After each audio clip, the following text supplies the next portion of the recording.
കൂടുമാ മരുപ്പച്ച തേടി തേടി ഉരുകും വേനൽ തീരങ്ങളിൽ മരുപ്പച്ച തേടി തേടി ഉരുകും വേനൽ തീരങ്ങളിൽ തളരുന്ന നേരം കരുത്തേകുവാൻ പാതയമായി പൊഴിയും ദൈവസ്നേഹത്തിൻ ജീവാമൃതം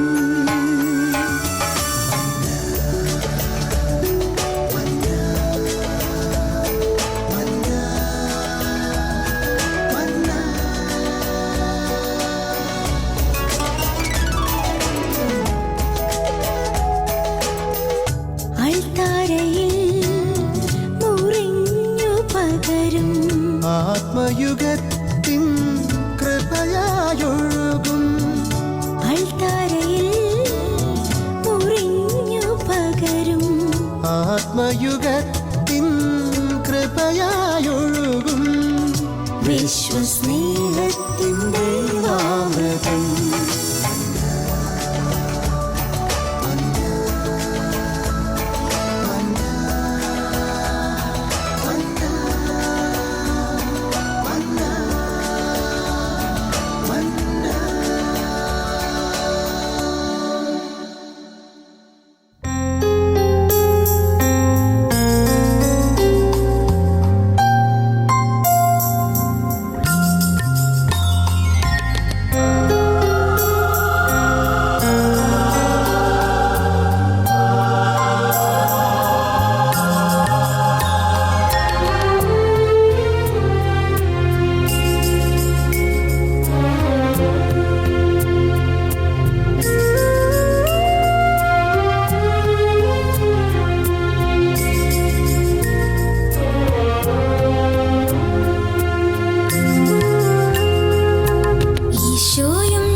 ഗീതമാലപിച്ചെല്ലാം മറക്കുന്ന നിമിഷം, ദിവ്യ സ്നേഹത്തിൻ നിമിഷം.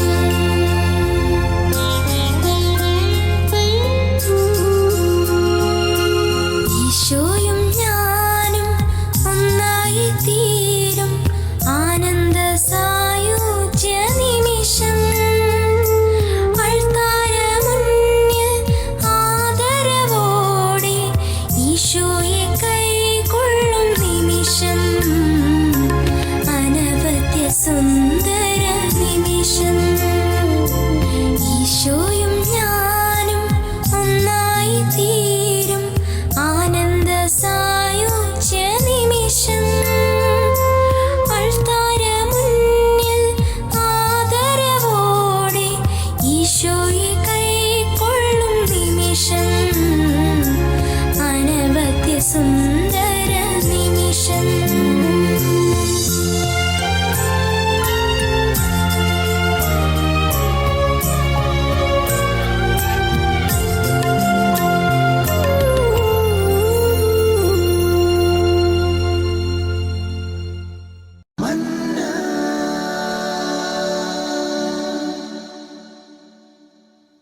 പിതാവിനും പുത്രനും പരിശുദ്ധാത്മാവിനും സ്തുതി. Praise the Lord. ഈ നാളുകളിൽ നമ്മിൽ പലരും വിഷമിക്കുന്ന 3 കാര്യങ്ങൾ.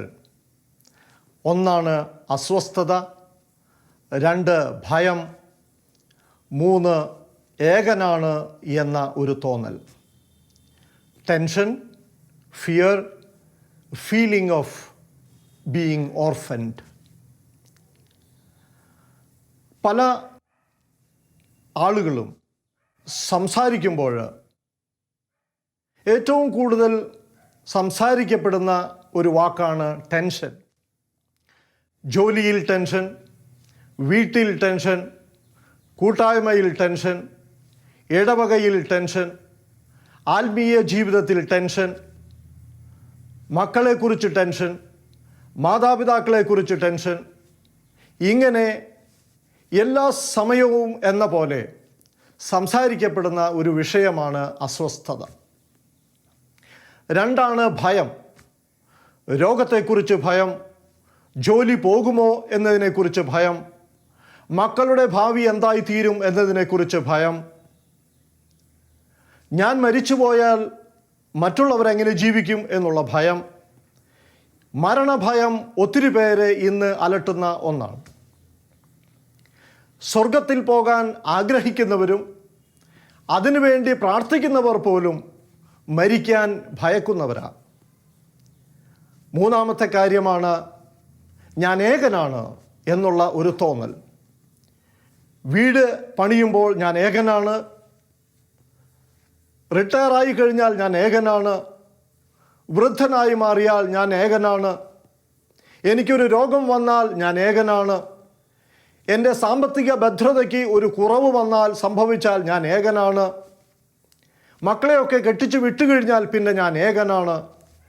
ഈ 3 പ്രശ്നങ്ങളാണ് ഇന്ന് മിക്കവാറും നാം കണ്ടുവരുന്ന കാര്യങ്ങൾ. യോഹന്നാൻ്റെ സുവിശേഷം 14-ാം അധ്യായം 18-ാമത്തെ വാക്യം കർത്താവ് വളരെ വ്യക്തമായി നമ്മോട് പറയുകയാണ്, ഞാൻ നിങ്ങളെ അനാഥരായി വിടുകയില്ല. I will not leave you orphaned. നീ ഒറ്റയ്ക്കല്ല. ഞാൻ ജനിച്ചത് തന്നെ, യേശു കർത്താവ് ജനിക്കുന്നതിന് മുമ്പുള്ള ആ സന്ദേശം തന്നെ ഇതായിരുന്നു. കന്യക ഗർഭം ധരിച്ച് ഒരു പുത്രനെ പ്രസവിക്കും. അവൻ ദൈവം നമ്മോടുകൂടെ എന്ന് അർത്ഥമുള്ള ഇമ്മാനുവേൽ എന്ന് വിളിക്കപ്പെടും. പ്രിയപ്പെട്ടവരെ, ഏതവസ്ഥയിലും ഏത് നിമിഷവും നമ്മോടൊത്ത് ജീവിക്കുന്ന ഒരു ദൈവമാണ് നമുക്കുള്ളത്. ആ ദൈവമാണ് പറയുന്നത്, വചനത്തിലൂടെ നമ്മോട് സംസാരിക്കുകയാണ്. യോഹന്നാൻ 14:18, ഞാൻ നിങ്ങളെ അനാഥരായി വിടുകയില്ല. വീണ്ടും 14:28 ഇങ്ങനെയാണ് പറയുക, നിങ്ങൾ ഭയപ്പെടേണ്ട, നിങ്ങളുടെ ഹൃദയം അസ്വസ്ഥമാകേണ്ട. വളരെ വ്യക്തമായിട്ടാണ് പറയുന്നത്. നിങ്ങൾ ഒരു കാരണവശാലും ഭയപ്പെടേണ്ട ആവശ്യമില്ല. നിങ്ങൾക്ക് ടെൻഷൻ അനുഭവിക്കേണ്ട ഒരാവശ്യവുമില്ല. പ്രിയപ്പെട്ടവരെ, നമ്മുടെ പ്രശ്നം നാം ഒന്നുകിൽ ഈ വചനം കേൾക്കുന്നില്ല, അല്ലെങ്കിൽ ഈ വചനം മനസ്സിലാക്കുന്നില്ല, അല്ലെങ്കിൽ വിശ്വസിക്കുന്നില്ല, അല്ലെങ്കിൽ ദൈവത്തിൻ്റെ സ്വരം കേൾക്കത്തക്ക രീതിയിൽ നാം ദൈവത്തിൻ്റെ റേഞ്ചിൽ അല്ല. ഈ ദിവസങ്ങളിലൊക്കെ മൊബൈലിൽ നാം പലപ്പോഴും ചിലരെയൊക്കെ നമ്മൾ ശ്രമിക്കുമ്പോൾ, അവരെ വിളിക്കാനായിട്ട് ശ്രമിക്കുമ്പോൾ നമുക്കൊരു സന്ദേശം ലഭിക്കും, നിങ്ങൾ വിളിക്കുന്ന ആൾ പരിധിക്ക് പുറത്താണ്. ദൈവത്തിൻ്റെ പരിധിക്കുള്ളിൽ നിൽക്കുമ്പോഴാണ് ദൈവത്തിൻ്റെ വചനം നമ്മൾക്ക് കേൾക്കാൻ സാധിക്കുക, അത് വിശ്വസിക്കാൻ സാധിക്കുക, അത് നമ്മിൽ ജീവൻ പ്രാപിക്കുക. W.B. യേറ്റ്സ് എന്ന് പറയുന്ന ഒരു ഇംഗ്ലീഷ് കവി the second coming of Jesus എന്ന ആ പദ്യത്തിൽ ഇങ്ങനെയാണ് എഴുതി വെച്ചത്: the falcon cannot hear the falconer, the falcon cannot hear the falconer. Falcon എന്ന് പറയുന്നത് ഗരുഡനെ പോലെയുള്ള വലിയ ഒരു പക്ഷിയാണ്. യൂറോപ്പിൽ, പ്രത്യേകിച്ച് സ്പെയിനിൽ ഫാൾക്കൺട്രി എന്ന് പറയുന്ന ഒരു ഗെയിം തന്നെയുണ്ട്. അതിൽ പലരുണ്ടാകും മത്സരിക്കാനായിട്ട്. എല്ലാവരുടെ കയ്യിലും ഓരോ ഫാൾക്കൺസ് വീതമുണ്ടാകും. അവരുടെ സമയമായി കഴിഞ്ഞാൽ ആ കയ്യിലിരിക്കുന്ന ഫാൾക്കൺ പക്ഷിയെ മുകളിലേക്ക് വിടുകയാണ്. ആ മുകളിലേക്ക് പോകുന്ന പക്ഷി ഒരു പ്രത്യേക വട്ടത്തിൽ ഇങ്ങനെ കറങ്ങി കറങ്ങി കറങ്ങി കറങ്ങി മുകളിലേക്ക് പോകും. ആ പ്രത്യേക വട്ടമാണ് ഈ പക്ഷിയെ സംബന്ധിച്ചിടത്തോളം അതിൻ്റെ ട്രാക്ക്.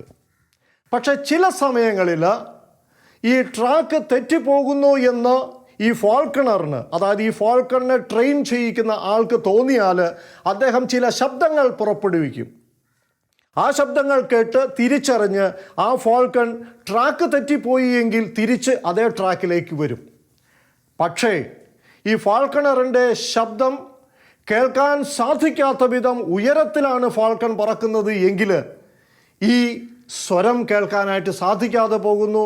ഫാൾക്കൺ ട്രാക്ക് മാറി പറന്നുയരാൻ ശ്രമിക്കുന്നു, അവന് സമ്മാനം ലഭിക്കാതെ പോകുന്നു.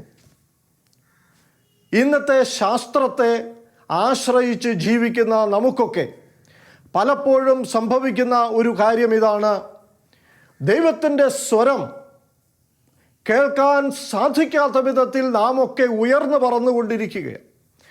മകനെ, മകളെ, നിന്റെ ട്രാക്ക് തെറ്റിപ്പോയിരിക്കുന്നു, നിനക്ക് ട്രാക്ക് തെറ്റാനുള്ള സാധ്യതകളുണ്ട് എന്നൊക്കെ ദൈവം പലപ്പോഴും പലരിലൂടെയും പല സാഹചര്യങ്ങളിലൂടെയും സംഭവങ്ങളിലൂടെയും ഒക്കെ നമ്മോട് സംസാരിക്കുമ്പോഴും നമുക്ക് അത് കേൾക്കാൻ സാധിക്കാതെ വരുന്നു. Praise the Lord. ഈ നിമിഷം 3 വചനങ്ങൾ, ദൈവവചനങ്ങൾ നമുക്ക് ധ്യാന വിഷയമായിട്ടെടുക്കാം. നമ്മുടെ ജീവിതത്തിൽ പ്രയാസങ്ങളും ബുദ്ധിമുട്ടുകളും അസ്വസ്ഥതകളും ഭയവും ഒക്കെ ഉണ്ടാകുമ്പോൾ ഇതിൽ നിന്ന് എങ്ങനെ കരകയറും? ഈ രോഗത്തിൽ നിന്ന് എങ്ങനെ ഒരു സൗഖ്യം ലഭിക്കും? ഈ കടബാധ്യത എങ്ങനെ തീരും?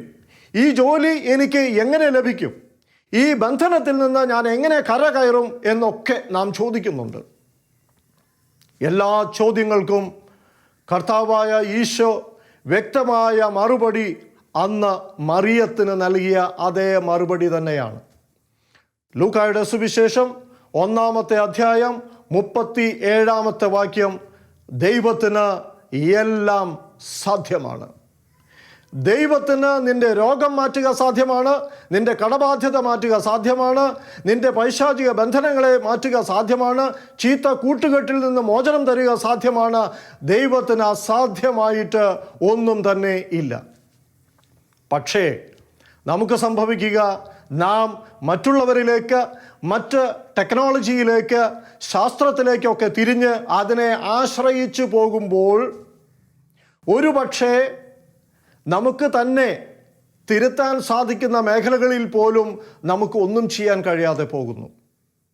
അതുകൊണ്ടാണ് കർത്താവ് 2-ാമത്തെ വചനം ഇവിടെ പറയുക. യോഹന്നാൻ്റെ സുവിശേഷം 15:5: എന്നെ കൂടാതെ നിങ്ങൾക്ക് ഒന്നും തന്നെ ചെയ്യാൻ സാധിക്കുകയില്ല. പത്രോസിനെ വ്യക്തമായിട്ട് കർത്താവ് ഈ പാഠം പഠിപ്പിച്ചതാണ്. പത്രോസ് 3-3.5 വർഷം കർത്താവിൻ്റെ കൂടെ നടന്നു, അത്ഭുതങ്ങൾ കണ്ടു, എല്ലാ കാര്യങ്ങളും സ്വയമായിട്ട് ചെയ്യാനായിട്ട് തുടങ്ങി. കർത്താവ് മരിച്ചു, ഉയർത്തെഴുന്നേറ്റു, പത്രോസിനും കൂട്ടർക്കും പ്രത്യക്ഷപ്പെട്ടു. എന്നിട്ടും പത്രോസ് ആ പഴയ പണിക്ക് പോയി. അവൻ മീൻ പിടിക്കാനായിട്ട് പോയി. പക്ഷേ പ്രിയപ്പെട്ടവരെ, അന്ന് രാത്രിയിൽ ഏറ്റവും വലിയ മുക്കുവനായ പത്രോസിന്, ഗലീലി തടാകത്തിൻ്റെ ഓരോ ഇഞ്ചും നന്നായിട്ട് അറിയാവുന്ന പത്രോസിന്, എവിടെ എപ്പോൾ എങ്ങനെ വല വീശിയാൽ ഏത് തരം മത്സ്യം ലഭിക്കും എന്ന് വ്യക്തമായിട്ട് അറിയാവുന്ന പത്രോസിന് ഒരു ചെറു മീനെ പോലും പിടിക്കാനായിട്ട് സാധിച്ചില്ല. കർത്താവ് അവനെ ഓർമ്മിപ്പിച്ചു, എന്നെ കൂടാതെ നിനക്ക്, മുക്കുവനായ നിനക്ക് ഒരു ചെറുമീനെ പോലും പിടിക്കാനായിട്ട് കഴിയില്ല. Peter, you are useless without me. പ്രിയപ്പെട്ടവരെ, 3-ാമത്തെ വചനമാണ് മർക്കോസിൻ്റെ സുവിശേഷം 9-ാമത്തെ അധ്യായം 23-ാമത്തെ വാക്യം. വിശ്വസിക്കുന്നവന് എല്ലാം സാധിക്കും. പ്രിയപ്പെട്ടവരെ, ഞാൻ ഈ നിമിഷം നിങ്ങളുമായിട്ട് വചനം പങ്കുവയ്ക്കുമ്പോൾ എനിക്ക് സന്തോഷമുണ്ട്. കാരണം ഇത് എൻ്റെ 2ാം ജനനമാണ്. 2013 ഫെബ്രുവരി 12-ാം തീയതി 90 കിലോമീറ്റർ സ്പീഡിൽ ഞാൻ ഓടിച്ച വണ്ടി ഒരു ട്രെയിലറുമായിട്ട് നേരെ ചെന്ന് ഇടിക്കുകയും അതിൻ്റെ ഫലമായിട്ട് എൻ്റെ ഈ കൈ ഒടിഞ്ഞു പോവുകയും എൻ്റെ ചെറിയ കുടലിൽ ഏകദേശം 6 സെൻറ്റിമീറ്റർ ചതഞ്ഞ് അരഞ്ഞു പോവുകയും ചെയ്തു. ഞാൻ ഒമാനിലുള്ള നിസ്വയിലാണ് ആ സമയം താമസിക്കുക. ഒരു രാത്രിയിലാണ് അത് സംഭവിക്കുക. ഞാനങ്ങനെ അവിടെ ഹോസ്പിറ്റലിലേക്ക് വന്നു. ഒരു 10-15 ദിവസം അവർ പലവിധ ചികിത്സാ രീതികളുമൊക്കെ എൻ്റെ ശരീരത്തിന്മേൽ പരീക്ഷിച്ചു. ഞാൻ തിരിച്ച് കഴിയാതെ വന്നപ്പോൾ നാട്ടിലേക്ക് വന്നു.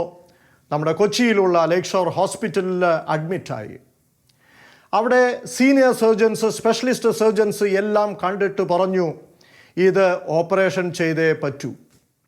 ഈ ചെറിയ കുടലിൻ്റെ 6 ഇഞ്ച് ചതഞ്ഞു പോയ അത്രയും ഭാഗം മുറിച്ച് മാറ്റി നിങ്ങൾക്ക് കൂട്ടി യോജിപ്പിക്കാൻ മാത്രമാണ് ഒരു പ്രതിവിധി. ഞാൻ അന്നൊരു ഞായറാഴ്ചയാണ്. കാലത്ത് തന്നെ അവിടുത്തെ സിസ്റ്റർ വന്ന് എൻ്റെ അടുത്ത് പറഞ്ഞു, ഇന്ന് കുർബാന സ്വീകരിക്കാനുള്ള സൗകര്യം ഇവിടെ കിടക്കുന്ന രോഗികൾക്കുണ്ട്. എനിക്ക് ഒത്തിരി സന്തോഷമായി. ഞാനന്ന് കുർബാന സ്വീകരിച്ചു. കുർബാന സ്വീകരിച്ചതിന് ശേഷം ഞായറാഴ്ച മറ്റ് ഡോക്ടേഴ്സ് ഒന്നും വരികയില്ല. തിങ്കളാഴ്ച ഒരു കൂട്ടം ഡോക്ടേഴ്സ് വന്നു. അവർ പറഞ്ഞു, നമുക്ക് ഓപ്പറേഷൻ ബുധനാഴ്ചയോ വ്യാഴാഴ്ചയോ നടത്താം.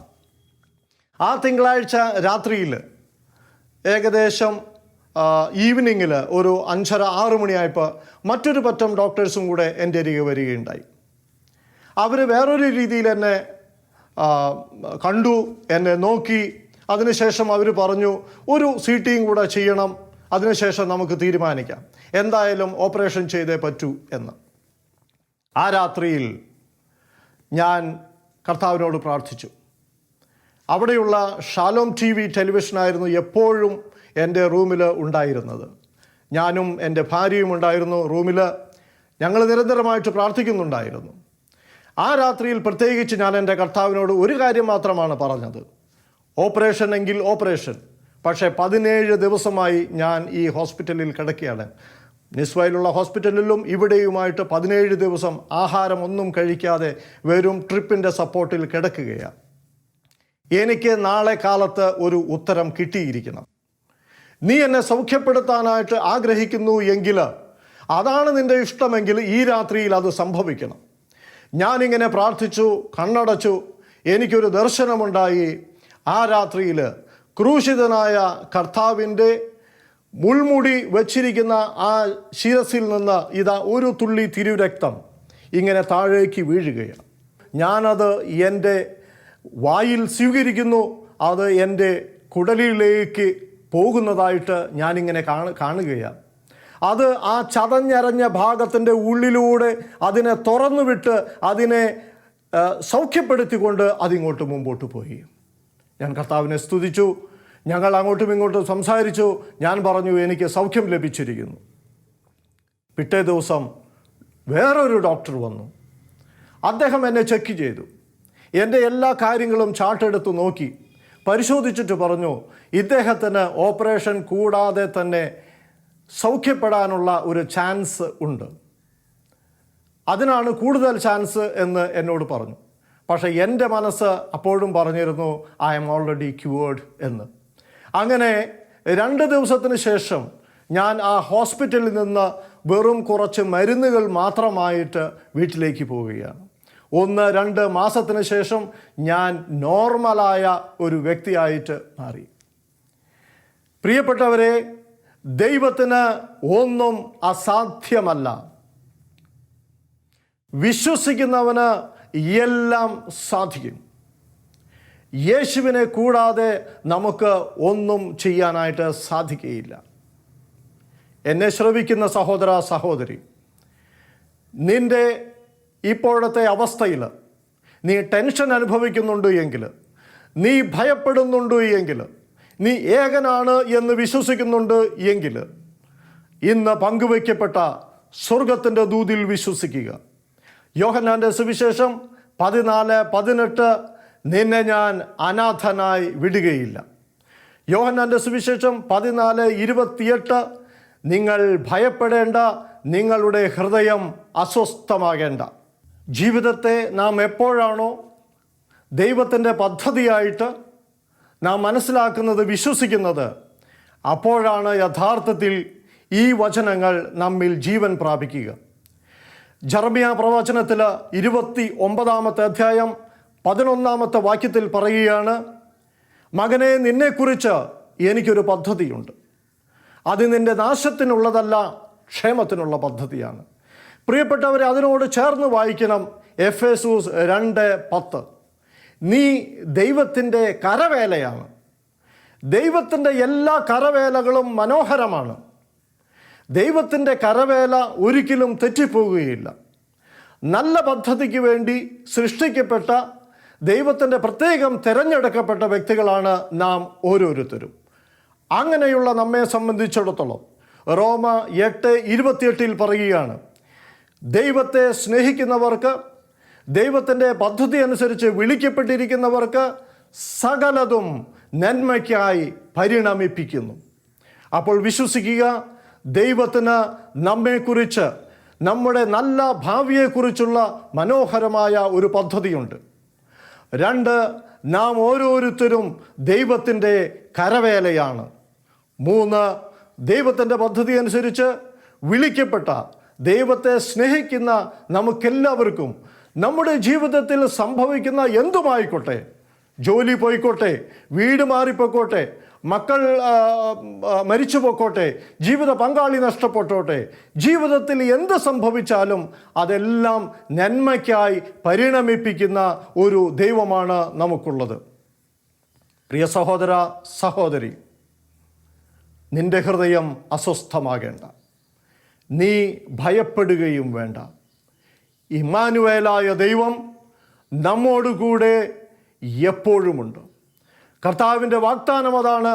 മത്തായിയുടെ സുവിശേഷം അവസാനം ഇങ്ങനെയാണ് പറഞ്ഞത്, യുഗാന്തം വരെ ഞാൻ നിങ്ങളോടുകൂടെ ഉണ്ടായിരിക്കും.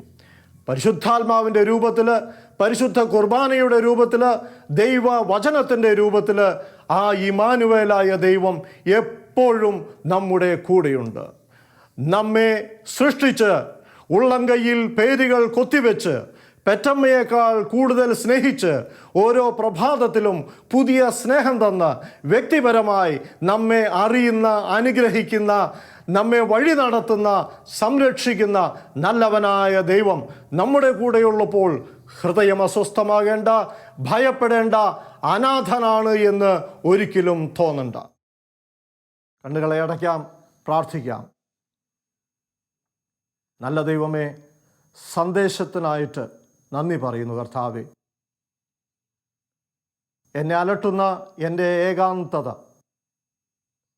എൻ്റെ ടെൻഷൻ, എൻ്റെ ഭയം, ദൈവമായ കർത്താവേ, ഈ വചനത്തിൻ്റെ യോഗ്യതയാൽ എന്നെ വിട്ടുപോകട്ടെ എന്ന് ഞങ്ങൾ പ്രാർത്ഥിക്കുന്നു കർത്താവേ. ഈ വചനം കേൾക്കുന്ന ഓരോരുത്തരിലേക്കും ദൈവമേ ഈ വചനത്തിൻ്റെ യോഗ്യത, ഈ വചനത്തിൽ അടങ്ങിയിരിക്കുന്ന വാഗ്ദാനം കടന്നു ചെല്ലട്ടെ, സൗഖ്യം കടന്നു ചെല്ലട്ടെ എന്ന് പ്രാർത്ഥിക്കുന്നു. അമ്മേ മാതാവേ, അവിടുത്തെ വിമല ഹൃദയത്തിൽ ഞങ്ങളെ ഓരോരുത്തരെയും അവിടുന്ന് കാത്തു സൂക്ഷിക്കണമേ. അവിടുത്തെ തിരുക്കച്ചയാൽ ഞങ്ങളെ ഓരോരുത്തരെയും മൂടി പൊതിഞ്ഞ് കാത്ത് സൂക്ഷിച്ച് സംരക്ഷിച്ചു കൊള്ളണമേ. പിതാവിനും പുത്രനും പരിശുദ്ധാത്മാവിനും സ്തുതി. ആമേൻ. Praise the lord. കുരിശ് രക്ഷയുടെ അടയാളമാണ്. സ്നേഹത്തിൻ്റെയും പങ്കുവെക്കലിൻ്റെയും മഹത്തായ അനുഭവം. ആ വലിയ രക്ഷയുടെ സാന്നിധ്യം നമ്മുടെ ജീവിതത്തെ സമ്പൂർണ്ണമാക്കട്ടെ. ഏവർക്കും ക്രിസ്തു സ്നേഹവും സമാധാനവും നേരുന്നു. പ്രാർത്ഥനയും നമുക്ക് പരസ്പരം ഓർമ്മിക്കാം. നിങ്ങളുടെ അഭിപ്രായങ്ങളും നിർദ്ദേശങ്ങളും ഞങ്ങളെ അറിയിക്കാൻ മറക്കരുത്. eldroyvision.uae@gmail.com. വിശ്വസ്നേഹത്തിൻ്റെ അമൃതം